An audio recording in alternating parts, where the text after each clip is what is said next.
Group 2 కి విడుదలైన నేపథ్యంలో ఈ గ్రూప్ 2 లోని 4 పేపర్లలో ఎన్ని ప్రశ్నలు రాంగ్ ఉన్నాయి, ఆ రాంగ్ ఉన్న ప్రశ్నలు ఏంటి అనే అంశాన్ని ఒకసారి చూద్దాం.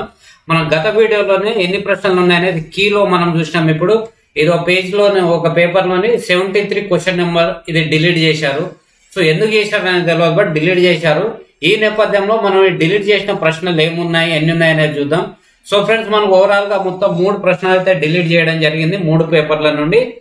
సో దాంట్లో భాగంగా మనం ఫస్ట్ క్వశ్చన్ చూద్దాం. ఒకటి ఇది క్వశ్చన్ నెంబర్ 73. ఈ క్వశ్చన్ నెంబర్ 73 డిలీట్ చేశారు. క్రింది వ్యాఖ్యలను పరిగణించండి. భారతదేశంలో మొదటి జనపనార పరిశ్రమ కటక్ లోని రిష్టాలో స్థాపించబడింది. సో తెలుగులో ఫ్రెండ్స్ అయితే ఇది ఇక్కడ మనకు ఇంగ్లీష్ లో చూస్తే ఇక్కడ ఎస్టాబ్లిష్డ్ ఇన్ రిష్టా అని మాత్రమే ఇచ్చారు, కటక్ అనేది ఇవ్వలేదు. తర్వాత స్టేట్మెంట్ బి అనేది మనకు జనపనార పరిశ్రమ ప్రధానంగా ముడి సరుకు ఆధార పరిశ్రమ. సో స్టేట్మెంట్ 2 అనేది కరెక్టే ఉంది, బట్ ఇది ఈ క్వశ్చన్ అయితే డిలీట్ చేయడం జరిగింది. సో ఫ్రెండ్స్, ఆ తర్వాత మనము నెక్స్ట్ క్వశ్చన్ చూద్దాం.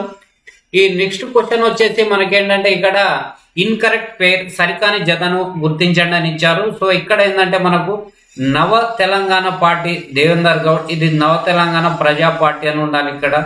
సో ఆ తర్వాత తెలంగాణ నగర సమితి నాగం జనార్దన్ రెడ్డి, తెలంగాణ ప్రజాభిమాన యాత్ర జూపల్లి కృష్ణారావు, తెలంగాణ పోరు యాత్ర G Kishan Reddy.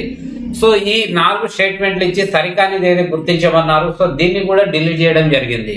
So friends, 2 క్వశ్చన్లు అన్నాయి కదా. ఆ తర్వాత మనము థర్డ్ క్వశ్చన్, మొత్తం 3 క్వశ్చన్లు. సో ఈ థర్డ్ క్వశ్చన్ ఏంటనేది చూద్దాం ఒకసారి. భారత విభజనకు సంబంధించి కింది సంఘటనలను కాలానుక్రమంగా అమర్చండి.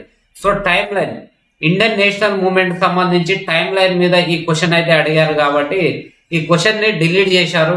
సో మౌంట్ బాటన్ ప్రణాళిక, ముస్లిం లీగ్ ప్రత్యక్ష చర్య దినం, direct action day, Bharat Pakistan మధ్య విభజనకు రాడ్ క్లిప్ రేఖను ఖరారు చేయడం జరిగిందని ఒకటి. తర్వాత బ్రిటిష్ పార్లమెంట్ భారత ప్రభుత్వ చట్టం ఆమోదించింది. సో ఈ 4 స్టేట్మెంట్లు ఇచ్చి ఇది టైం వైజ్ గా టైం లైన్ లో అమర్చండి అని ఇచ్చారు. సో ఈ క్వశ్చన్ కూడా డిలీట్ చేయడం జరిగింది. సో ఫ్రెండ్స్, దీనికి సంబంధించి ఎక్స్ప్లెనేషన్ మనం తర్వాత చూద్దాం. సో ఓవరాల్ గా అయితే మనకి 3 క్వశ్చన్లను డిలీట్ చేశారు. సో ఫ్రెండ్స్, మన ఛానల్ ని ఇప్పటివరకు సబ్స్క్రైబ్ చేసుకున్నట్లయితే ఖచ్చితంగా సబ్స్క్రైబ్ చేసుకోండి. అదేవిధంగా వీడియో కింద నచ్చినట్లయితే షేర్ చేయండి. So thank you very much. జై హింద్.